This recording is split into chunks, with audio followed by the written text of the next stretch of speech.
You're witnessing the first episode on a new web series I like to call Hear Me Out, where I go over the reasons why you should sell the car you have now for something totally different. Part of the reason that I'm doing these videos is to actually kind of open your eyes up to the different types of cars that are out there that you may not have any experience with. If you've spent your whole life only driving Mustangs, you're not going to know what it's like to drive any other car. And while Mustangs are great and you might love them, you might not even realize there might be something else out there that's even better for you.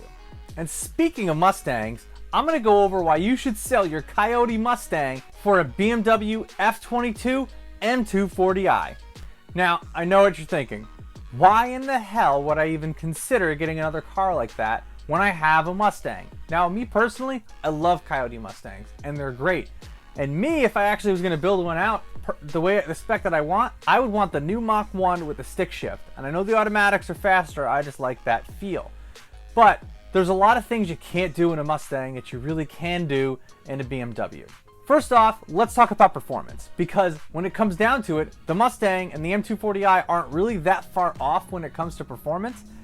And the gains you're going to get just from bolt-ons with the BMW is going to make it faster than you're going to get just from bolt-ons with the Mustang. Now, listen, the Mustang is going to be faster. It has a higher potential of being faster in terms of roll racing, straight line, drag racing than an M240. If money is no object. And for a lot of us, money is an object, and you don't want to have to spend $25,000 for a blower setup and cams and all that other fun stuff to make the car super fast in a straight line. Really, you just put bolt-ons on a car and it should be able to go a lot faster than it does. Now, the B58 that comes in the M240i makes a lot more power than it's rated at from the factory. They rate them around 350 to 360 horsepower to the wheels from the factory.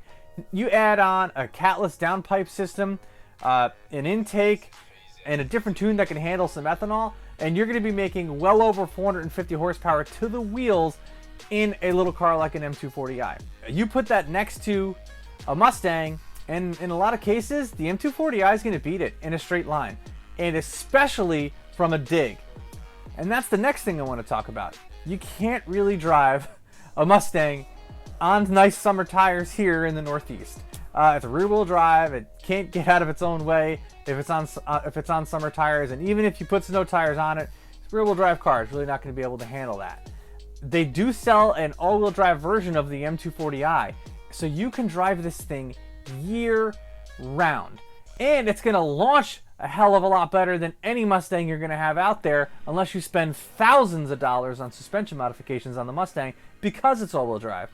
Guys are well into the 11-second quarter-mile range with just those bolt-ons that I mentioned with the all-wheel drive automatic transmission. Now, you can't get the all-wheel drive system with the manual transmission, so if you are a manual lover like me, you will be restricted to having it in a rear-wheel drive format. But if you want to go fast, all-wheel drive, ZF8 automatic, that's the way to go. The next reason you should get rid of your Mustang is because everybody has one. And I'm not saying that is a bad thing. It is great. A lot of people have Mustangs because they're awesome. And I love them too. But if you just want to be a little different than everybody else, there is not nearly as many F22 M240i's out there as there are Mustangs. Everybody's nephew, cousin, uncle. Think about this for a second. You either have had one or know someone that has owned a Mustang in your life. I'll let you think about that again. You have either owned one or you have known someone that has owned a Mustang in your life. That's how popular they are. But if you want to be a little different, the M240i has that subtle BMW look, and not everybody has them. That kind of makes you stick out a little bit differently from other car folks. You pull up to a car meet, you're probably going to see 4 or 5 Mustangs in multiple different configurations. You're not going to see a lot of F22s. You'll see a lot of 3 Series, you see a lot of 5 Series. I like the 2 Series because it is different from the other BMWs that are out there. And it reminds me of some of the older ones, like the E46 M3. It's about the same size as it. By today's standards, it's really a compact BMW if you think about it, because all the 3 Series are now bigger than the old 5 Series. It's crazy. And I also have to mention price. The prices on these range, in and about the same prices you're going to find a lot of different Mustangs. So you're really not going to be sacrificing one or the other. But the other thing is, there's a lot less of these out there, so they may hold their value better than Mustangs will, just because of the production numbers are not there. Listen, I am not a genie. I do not have any magical powers or a crystal ball. I don't know what the heck this car market is doing right now. People are paying like double price for stuff, not even worth half of it. But listen, that's beyond me, so I'm not really going to talk about car prices a whole lot right now, because the car market right now is crazier than me floating around your screen right now. If you have the money to swing the new BMW M240i, you can only get them brand new as of right now, but they are also considerably faster as well, not even just in a straight line, but handling around a track too. Speaking of handling, I would really argue that unless you have a Shelby variant or a Mach 1 variant Mustang, you're really going to have a tough time keeping up with an F22 M240i. They handle extremely well, especially the new G series M240i. Obviously they're a lot more expensive because they're new. But the F22 M240i also is a very stiff car. It has M brakes. Next is the driving feel. The Mustang, although you can get some suspension modifications and make them very stiff and all the stuff that comes with it, BMWs just drive a lot different.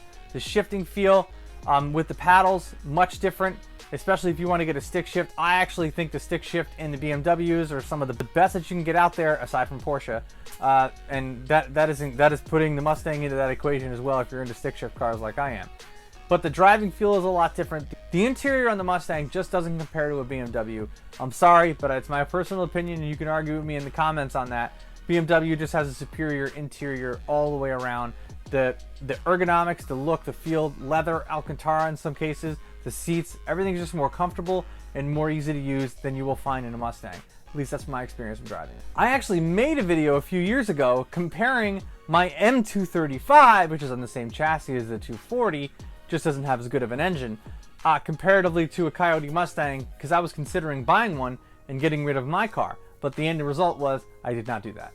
But if you're interested, check that video out as well. I do have a lot of experience driving Coyote Mustangs, as well as driving around in F22s, because I owned an M235, and I will attest it was one of the best driving cars that I've ever owned, with the exception of my Porsche. However, it didn't have the engine that I really wish it did, the B58. But I do have the B58 in my 5 Series now, so at least I got it now. Put in the comments what you think I should feature on this series, which cars I should stack up against each other and try to convince you to get rid of one for the other. Leave them in the comments below. Also, make sure to hit the subscribe button. I put out a video every week about cars, whether I'm talking about cars like in this format or working on my E36 Turbo LS swap, 1966 Mustang. I got a bunch of other cars that I work on with my dad and some of my friends, so make sure you hit that subscribe button. Thank you guys very much for watching, and I'll catch you in the next one. Oh!